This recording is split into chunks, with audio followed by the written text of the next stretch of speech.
और बल्कि जहां पर सरकार के पास इनके ही पैसे दिए हुए EPS 95 के खाते में 5 लाख करोड़ फंड आज तक जमा है, और उसके बावजूद इन वर्करों को मिनिमम ऑफ पेंशन ये मांग रहे हैं, जहां पर हम उन्हें दे नहीं पा रहे हैं। बहुत सारी मीटिंग से हो गई है, कई कोर्ट में उनके बाजू में निर्णय लगा।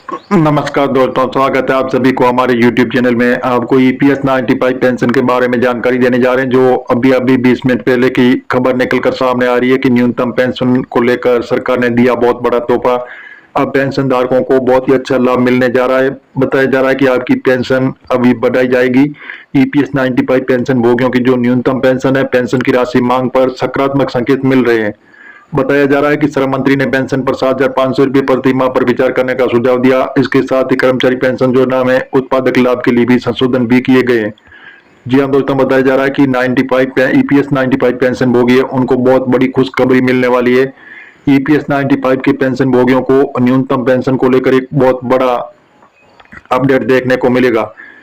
देश भर में लाखों कर्मचारियों को लाभ मिलेगा, जिसमें 95 पेंशन भोगियों को एक बड़ी राहत मिलेगी। लंबे समय से न्यूनतम पेंशन बढ़ोतरी की मांग कर रहे थे पेंशन भोगियों को अब सरकार की ओर से सकारात्मक संकेत मिल रहे हैं। श्रम एवं रोजगार मंत्री मनसुख मांडविया ने पेंशन भोगियों मांग पर विचार करने का सुझाव दिया। जाने न्यूनतम पेंशन के संबंध में विस्तार से जानकारी आपको बता रहे हैं। संपूर्ण जानकारी आपको इस वीडियो में मिलेगी, तो बने रहे हमारे वीडियो में शुरू से अंत तक। आपको स्टेप बाय स्टेप आज की ताजा जानकारी मिलेगी। जी हाँ दोस्तों, बताया जा रहा है कि EPS 95 पेंशन धारक है, उनके लिए सरकार एक बहुत ही बड़ा प्लान बना रही है, जिससे मैं आपको EPS 95 पेंशन धारकों की जो लंबे वक्त की मांग है अब जल्दी पूरी होगी। और आपको EPS 95 के पेंशन धारक है, उनके लिए सरकार अब बहुत ही अच्छा प्लान बना रही है, जिसमें आपको बहुत अच्छा लाभ मिलने वाला है। इस बैठक में लिया गया बड़ा फैसला है। इसमें बताया जा रहा है कि आपकी जो न्यूनतम पेंशन 1,000 रुपये मिल रही है, तो सरकार सीधा उसको बढ़ाकर 9,000 रुपये किया जाएगा। उसके साथ में आपको मुफ्त मेडिकल सुविधाएं मिलेगी और हायर पेंशन का भी लाभ दिया जाएगा। जी हाँ दोस्तों, इस प्रकार जो वंचित लोग हैं तो उसको योजना में जोड़ा जाएगा, उनको भी 5,000 रुपये प्रत्येक माह पेंशन दी जाने की बात कही जा रही है।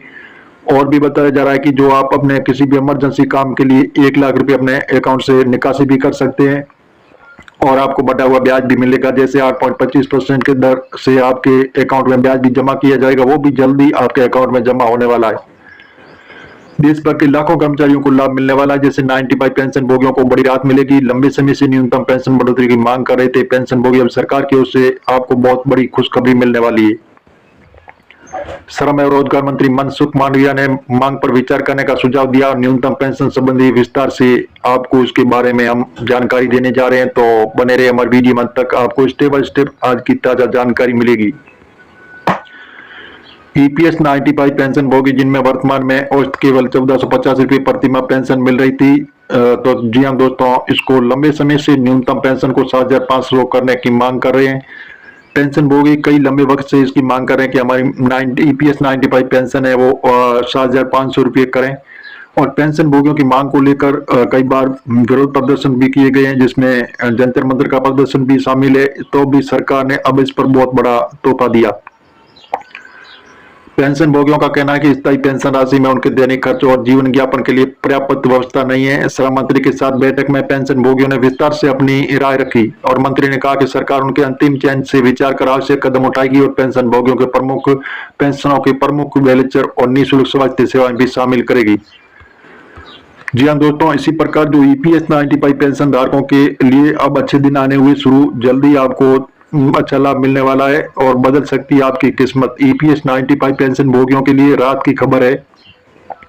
EPS 95 राष्ट्रीय संघर्ष समिति के अध्यक्ष अशोक रावत ने भी कहा कि प्रधानमंत्री पेंशन भोगियों की समस्याओं का समाधान चाहते हैं। रावत ने कहा कि अन्य पेंशन भोगियों की मांग समर्थन किया और सरकार विशेष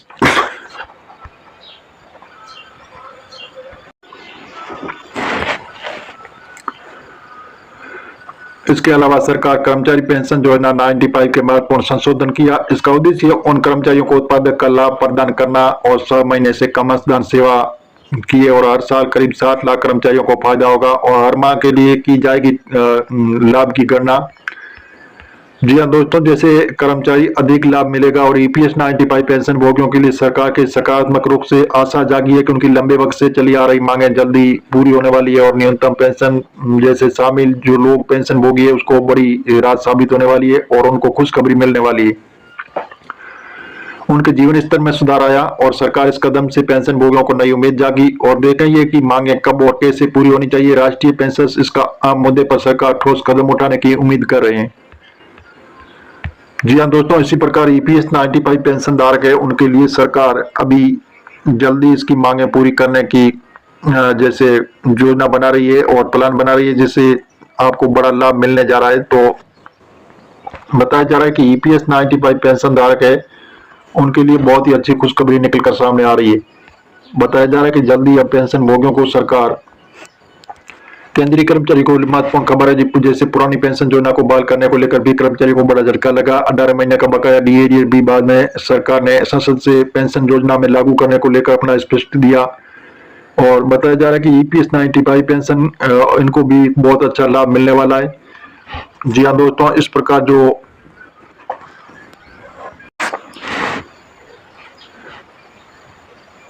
कर्मचारी भविष्य निधि ईपीएफ और पीएफ खाता संबंधित नीतियों में कुछ महत्वपूर्ण बदलाव भी किया जो सब्सक्राइबरों के लिए बेहद लाभकारी साबित होगा। ये बदलाव विशेष रूप से उन खाता धारकों के लिए जिसमें लंबे समय से कोई उसका लेन देन नहीं हुआ। इन परिवर्तनों का उद्देश्य न केवल सब्सक्राइबरों को उनके व्यक्तिगत विवरण में सुधार करने का मौका देगा और धोखाधड़ी रोकना और नकदी निकासी की प्रक्रिया को और भी सरल बनाने का काम हो रहा है। ये सुविधा विशेष रूप से उन महिलाओं के लिए भी फायदेमंद होगी जो शादी के बाद अपना सरनेम बदलना चाहती है। अब ये बदलाव मामूली संशोधन के रूप में स्वीकार किया जाएगा जिससे प्रक्रिया और भी सरल हो जाएगी। ये केवाईसी बायोमेट्रिक सत्यापन ईपीएफओ ने धोखाधड़ी को रोकना और लंबे समय से निष्क्रिय पड़े पीएफ खातों को नकदी से निकालने की कठिनाइयों को दूर करने के लिए ई केवाईसी बायोमेट्रिक सत्यापन को अनिवार्य कर दिया। अधिकांश गैर लेन देन वाले ईपीएफ जैसे पीएफ खातों में यूनिवर्सल अकाउंट नंबर नहीं होता तो जिसके कारण वो खाता धारक को संबंधित कार्यालय में जाना पड़ता है और उन खातों में बायोमेट्रिक सत्यापन पूरा करने के लिए पोर्टल के माध्यम से अपॉइंटमेंट लेना पड़ता है। तो विशेष सुविधा जो उन लोगों के लिए जो वरिष्ठ नागरिक और चिकित्सा समस्याओं से पीड़ित लोगों के लिए ईपीएफओ ने विशेष सुविधा प्रदान की है। अब वह पोर्टल के माध्यम से अपॉइंटमेंट लेकर अपने दरवाजे पर ईपीएफओ कर्मियों से संपर्क कर सकते हैं। इस प्रक्रिया से वे अपने यूएएन की जानकारी दे सकते हैं और केवाईसी पूरा कर सकते हैं और नकदी का दावा भी कर सकते हैं। पीएफ खाते की राशि के आधार पर निर्णय यदि किसी पीएफ ग्राहक के खाते में यदि 1 लाख रुपए से कम है तो परिस्थिति में संबंधित लेखाधिकारी ईओ को निर्णय लेने का अधिकार होगा। वह यदि खाते में 1 लाख रुपए से अधिक होता है तो जैसे सहायक पीएफ आयुक्त एपीएफसी के क्षेत्रीय पीएफ आयुक्त का निर्णय लेंगे।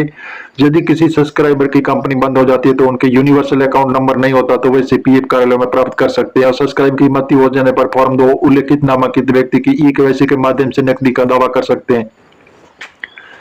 यदि नामांकित व्यक्ति का नाम नहीं दिया गया तो कानूनी उत्तराधिकारी का दावा भी कर सकते हैं। तो इस बदलाव में सब्सक्राइबरों के लिए बहुत महत्वपूर्ण है क्योंकि केवल व्यक्तिगत विवरणों में सुधार किया गया है और प्रदान करता है कि धोखाधड़ी रोकना और नकदी निकासी की प्रक्रिया को और भी सरल बनाना। इन नई प्रक्रिया में ईपीएफ सदस्य अपनी भविष्य निधि और अधिक सुरक्षित सुलभ बना सकता है। और जी हाँ दोस्तों, इस प्रकार जो बताया जा रहा है कि ईपीएस 95 पेंशन धारकों के लिए बहुत अच्छी खुशखबरी निकलकर सामने आ रही है। अब मीडिया आधारित आपको बता रहे हैं सरकार से अभी हाल फिलहाल ऐसी घोषणा नहीं हुई है। आप ऑफिशियल वेबसाइट पर जाकर इसकी जानकारी ले सकते हैं और मिलेंगे नई जानकारी के साथ। आप नए और पहली बार तो चैनल को सब्सक्राइब कर लीजिए ताकि इसी प्रकार की जो नई जानकारी होगी वो सबसे पहले आपको मिलती रहेगी।